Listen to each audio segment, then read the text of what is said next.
My new book is outlining the insights that you will develop as you start to dig into this whole issue of emotional sobriety and start looking at the things that I challenge you with. And these insights will create some incredible aha moments, and you'll start to weave together this tapestry of emotional sobriety that's going to help you discover new possibilities in your life.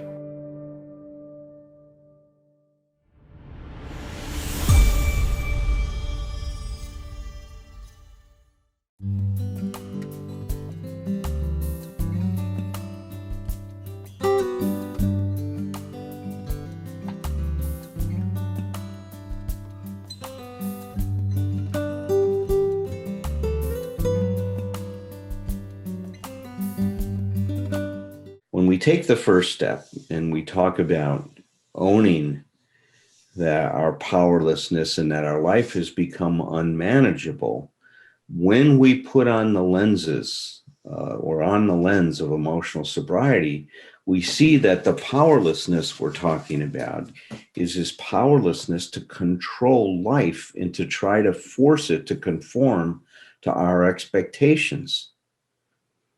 And because we believe that that's what we had to do to establish ourselves, to establish our emotional security, for us to feel safe, for us to feel loved, for us to feel accepted, for us to feel like we belonged, we tried to control life in every different way that we could.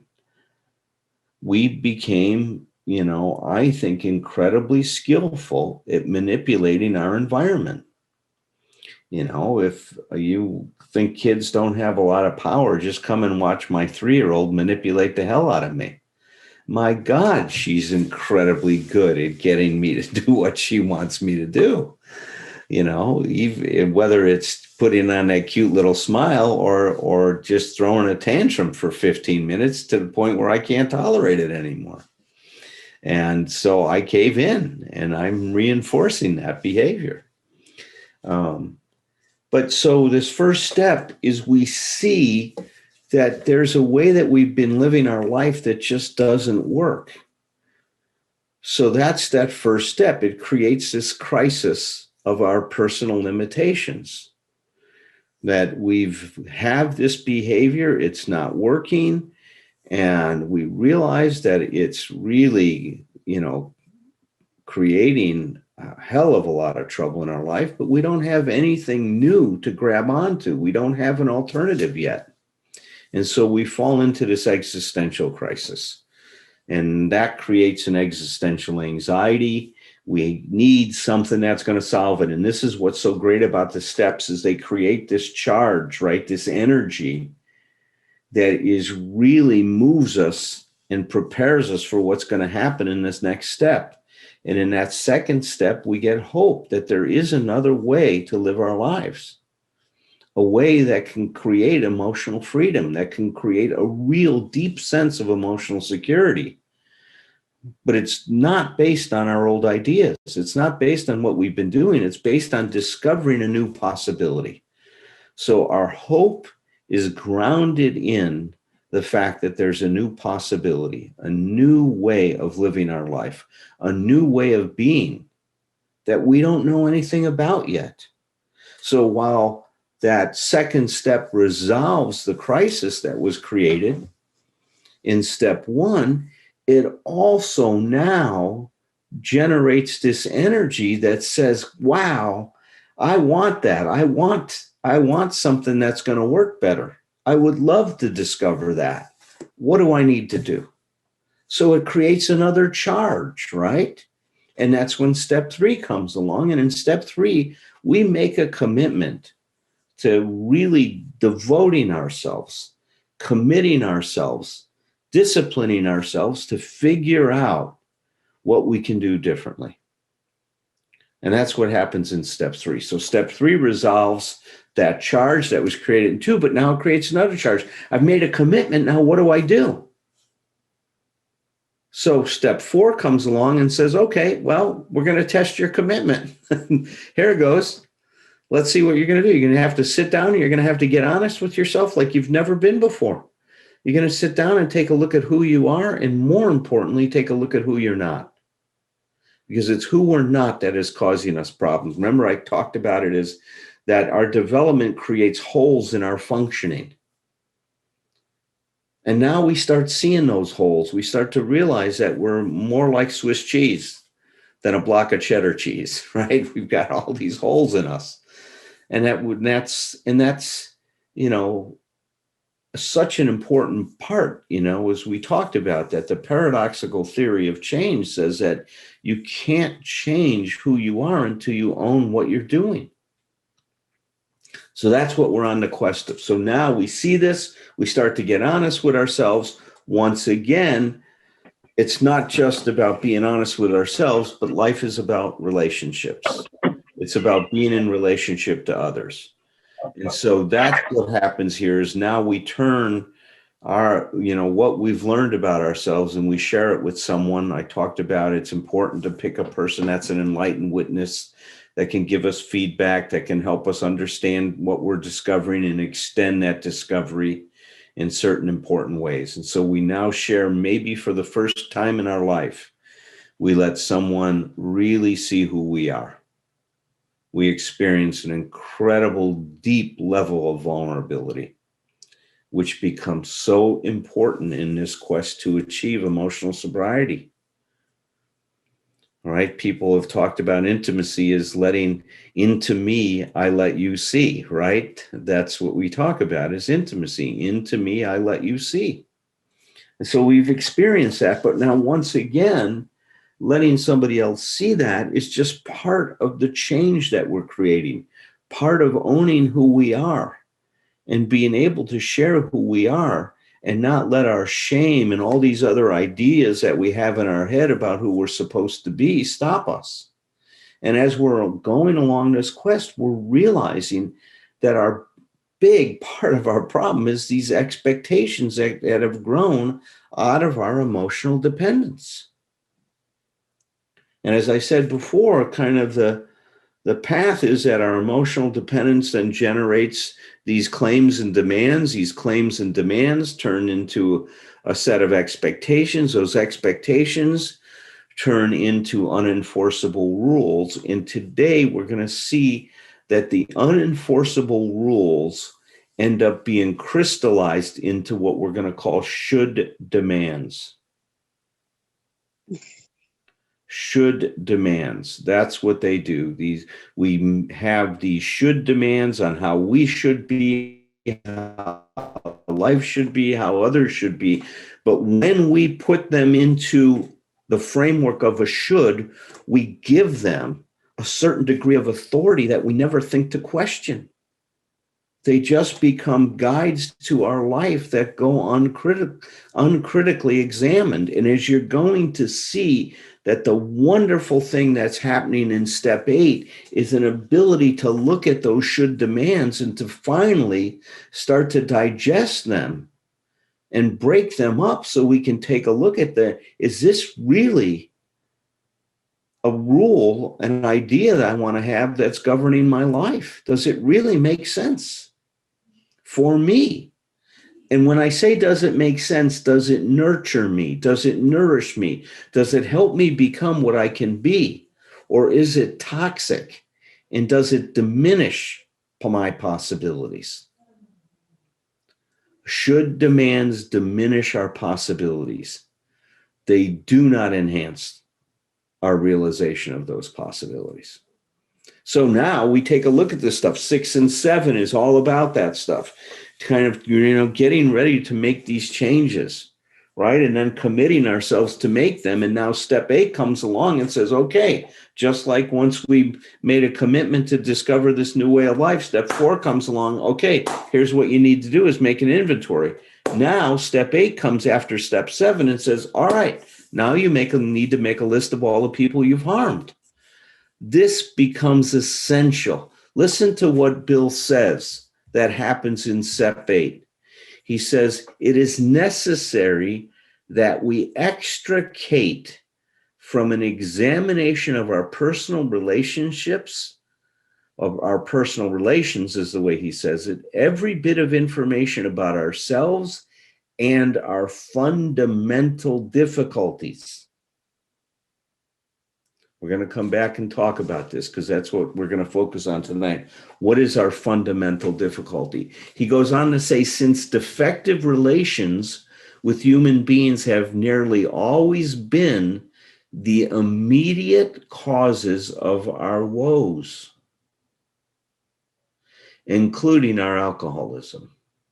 He goes, calm, thoughtful reflection on personal relations can deepen our insight.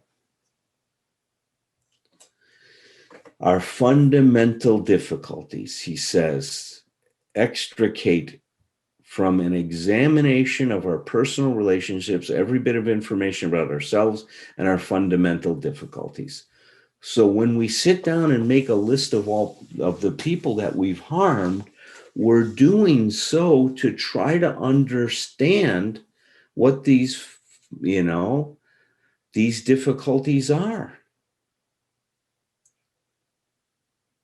Now, I believe what we are going to see is that if we make this list, if we look, what have I done that have harmed these people? It's always going to grow out of our demand that other people take responsibility for our emotional well-being. That's the fundamental difficulty we have, is that we expected the environment to do for us what we did not know how to do for ourselves. We projected responsibility on ourselves, or for ourselves, onto other people is a better way to say it. We projected responsibility for ourselves onto other people. Harry Tiebout, who befriended Alcoholics Anonymous, described it as, he says, there's a curious thing that happens that he's noted in the alcoholics he's treated, that somehow infantile aspects of the ego seem to persist into adulthood. I love that. Infantile aspects of the ego seem to persist in adulthood. I want you to take care of me. Mommy, please, please, please. Make me feel better. Make me feel better. Daddy, please go get my iPad. What's wrong with your legs, kid? I don't know how many, more times I can walk up those stairs. Now you need to start getting your ass up there, kind of thing. But that's this whole thing, is that as children, we really were limited in terms of our ability. And so, depending on our parents was appropriate at that point in time. But everything, our growth is always going from a state of undifferentiation to more differentiation, a state of dependency to a state of individuality. That's what these steps are moving us towards. And now when we sit down and make the list of the people we have harmed, we're looking at how we depended on them to make us feel better. We're dependent on them to make us okay. And when they didn't do it, what we did to make them pay a price for that, how we treated them, how we manipulated them, how we shoulded on them.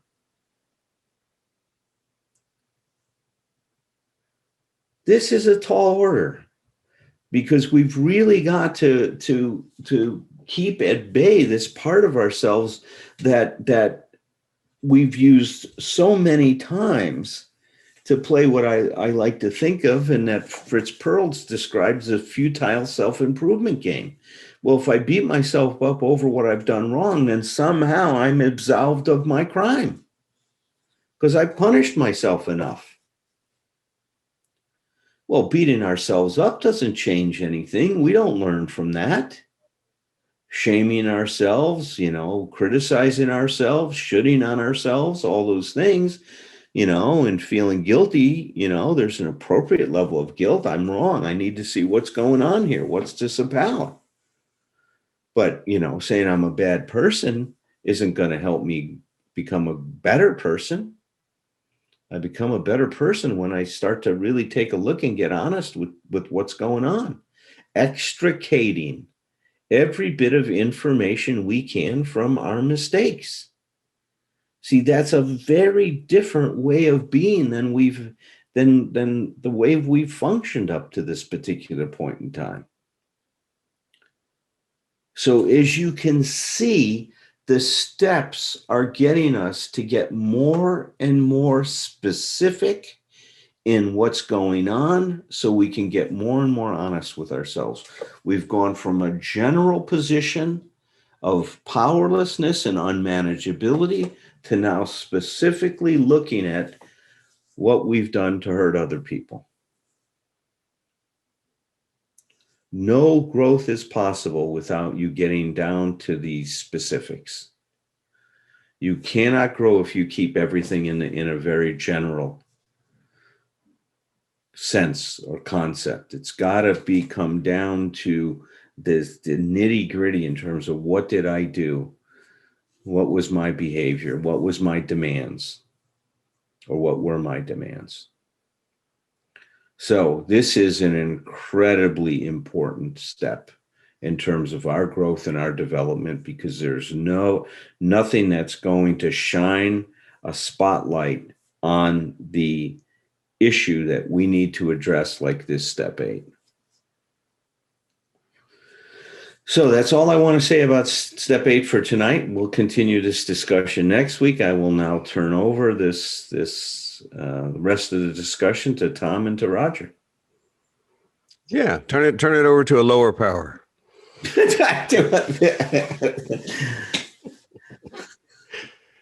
Roger, you want to go or you want me to go? Roger's muted. So He's like muted. I guess I'm up. It's like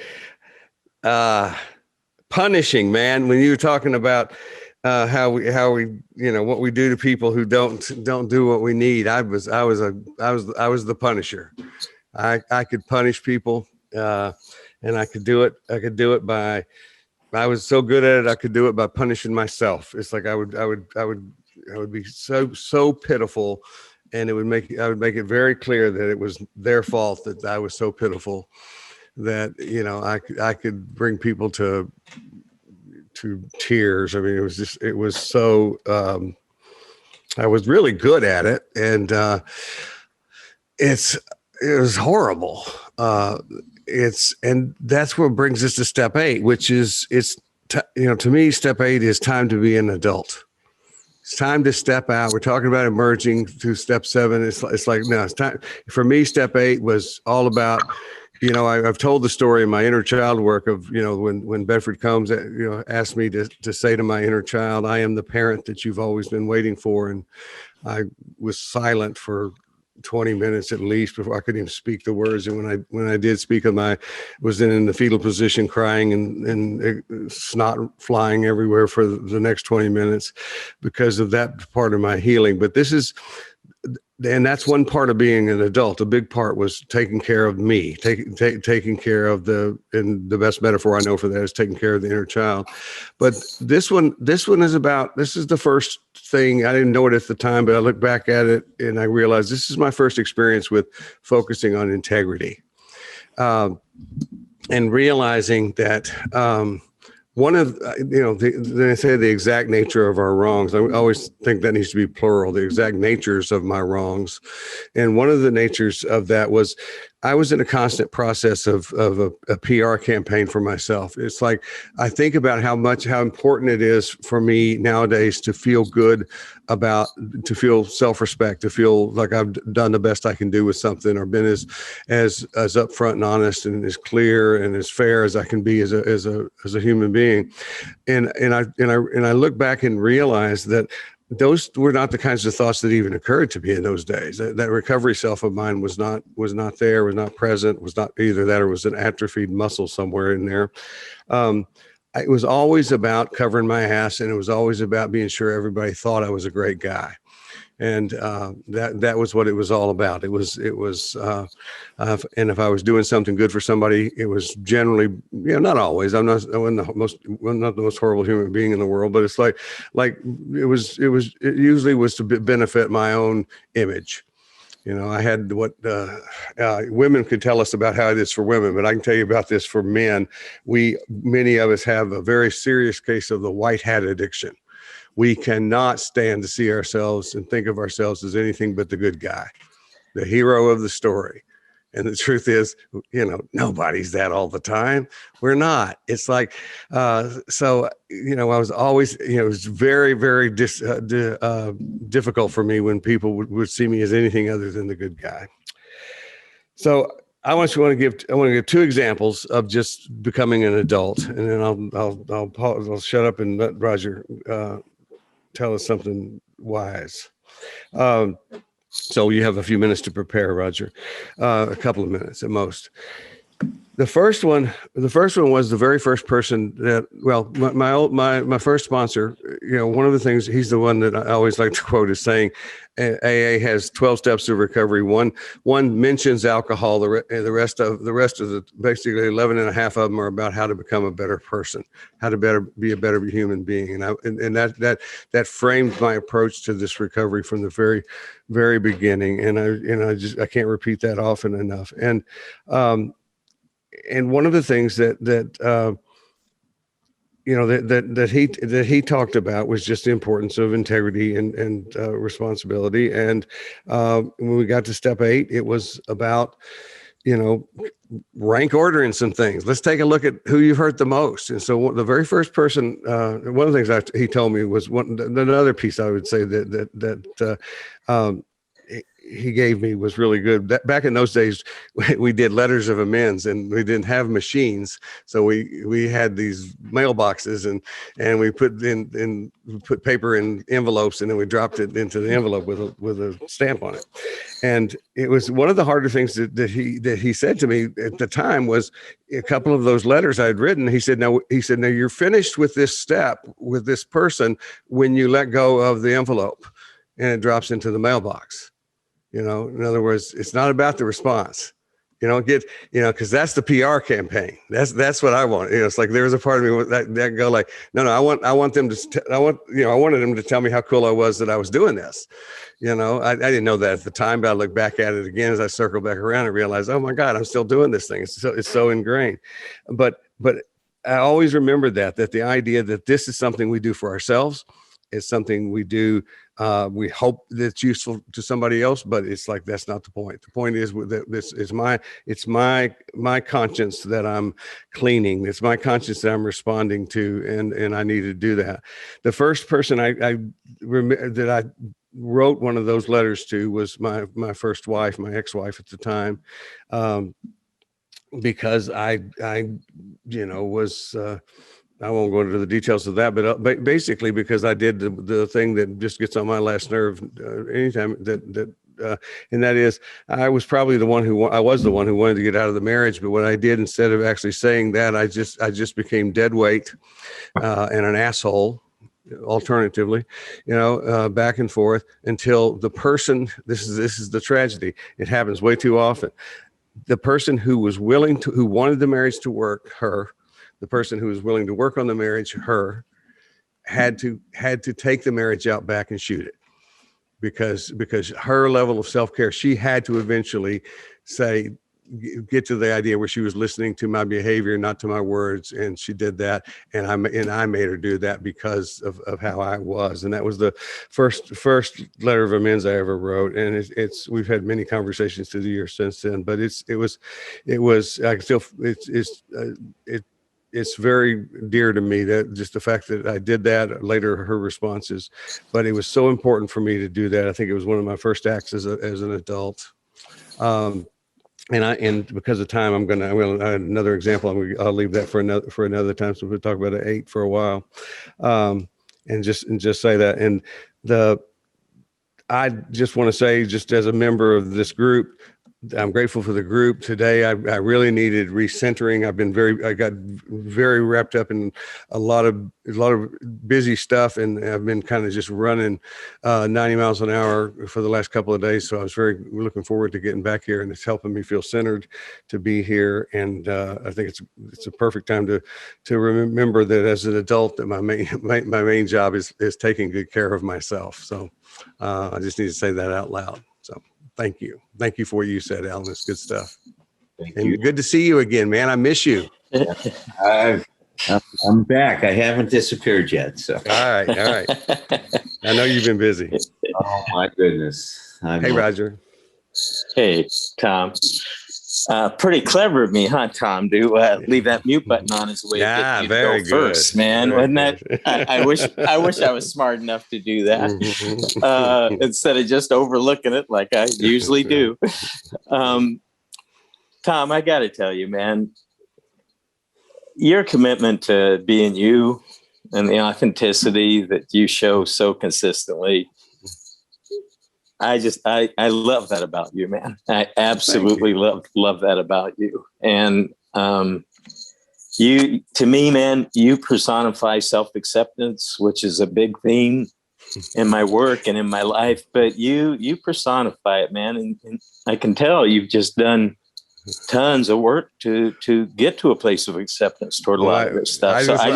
I just want to say, Roger, that is absolutely the most wonderful thing to hear, and because of my history, just to me, just absolutely fucking hilarious.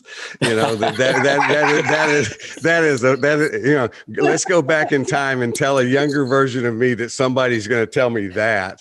And he's just going to go, get the fuck out of here, man. Have a little trouble accepting that, huh? Yeah, really. So thank you very much. And I want to tell you, and I may do it in this meeting maybe next week or so. But it reminds me of something that I will want to tell you a story about myself and my dad when it comes to self-acceptance.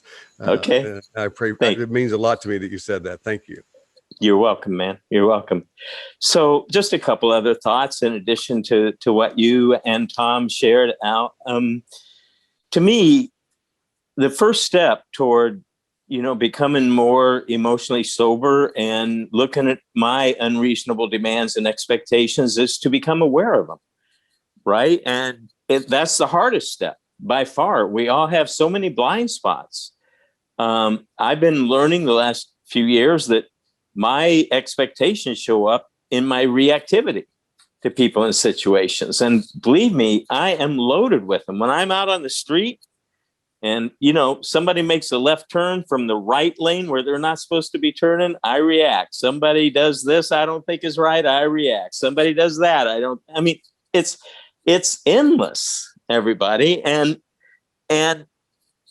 I don't mind that so much because, as Alan talks about a lot, the idea that the problem that we've identified in our mind is not the problem, it's our response to it that is the real problem.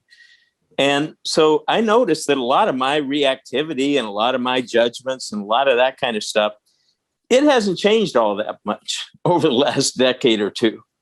But what has changed that I'm really grateful for is I don't take most of my reactions nearly as seriously as I used to. Right? I just look at them as the conditioned responses or the habits, most of which I came by very honestly growing up, that I formed.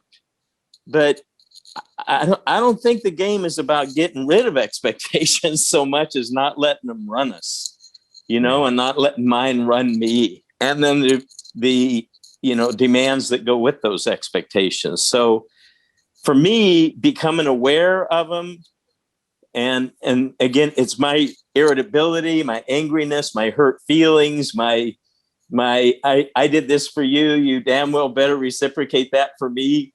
I still have that at an emotional level, that hope. If sometimes an expectation, sometimes more of a hope, but it doesn't matter because I experience it and I go, yep, I know you. I know what you're all about. And, I'm not going to give you privilege right now. I'm not going to let you run my show. And of course, sometimes I do let it run my show, right? Completely. So it's not about perfection with any of this. It is about developing awareness and paying attention. And then the second part after awareness, which is very much about step 8 and 9, is taking ownership. Right? Taking ownership. Once I become aware, I get to say, I'm the one who's doing this to me. I'm the one who's doing this to you, laying these expectations on you. And then the third piece after awareness and taking ownership is trying to figure out some better things to do, right? As Alan talks about it, what's missing, right? What can I figure out to do that'll be more effective to me, to others, more helpful to me and to those I care about. So those are some thoughts I have about how this works for me. It's not that my expectations or my shoulds are necessarily that much different than they were years ago. I just don't treat them the same way as I used to. So thank you for giving me time to share that. Well, I thank you, and thank you, Thom. I mean, I so related, Roger, when you were talking about Thom's humility. I mean, it's really it's been fun to interact with you in this context, Thom, because I see this other side of you that's coming out more and more and more in terms of your vulnerability, your willingness to share things like you are and stuff like that. You've always had that, but you're getting so much more specific about things, which is interesting because as we talk about this step is about specificity. Right, is becoming specific as we can, and it's interesting, Alan, because I when I thought of you just said that, I thought, yeah, but I used to be a lot more careful. It's like I'm less careful now. It's like I plow. It's like in lots of ways I just plow into things anyway. But in terms of the vulnerability of actually sharing things that I don't know exactly where they're going to go when I start, it's like it is. That's partly to y'all's credit, your credit. And I want to give a lot of credit to just being a part of this group, because this group has been a part of my growth. I came to this group originally because we were working on the video series at the time. And I said, and I remember telling Dee Dee, I said, I've never been to a Zoom group. I don't know what the Zoom thing is going to be, but I said, Alan has given me so much support in my profession, and he's continuing to do that. And I said, I'm definitely going to support him in doing this. So I showed up because I thought, who cares? And I learned a long time ago, who cares why we show up for this shit? It's just that we show up. It's like, I showed up to be supportive to you. And it's like, man, it's been a part of my life, ever since. Right on, man. Right on. Yeah. But what really reminded me, as you were sharing and what Roger was saying, is now let's think about this. Do you see how much more responsible we are at step 8 than we've been up to this point in time? Is another way of looking at these steps in what is happening to us is going from a place that we blamed and projected all of our responsibility for our life on our environment to now taking responsibility for people that we've hurt. Mm-hmm. I mean, it's an unbelievable shift in our consciousness. Mm-hmm. Yep. It's remarkable. I mean, it's really remarkable that we're at this stage and we're now willing, just like you said, took total responsibility for getting your ex-wife to do what you couldn't find the courage to do. Absolutely. I mean, you said it so well. And how many of us have done that? I can relate to that, my variations on that in my own life, but how many of us are sitting out there going, wow, yes, yes, yes. Mm-hmm. I can relate that. I just could not do it. And I try to manipulate others to do what I couldn't do for myself. My new book is outlining the insights that you will develop as you start to dig into this whole issue of emotional sobriety and start looking at the things that I challenge you with. And these insights will create some incredible aha moments, and you'll start to weave together this tapestry of emotional sobriety that's going to help you discover new possibilities in your life.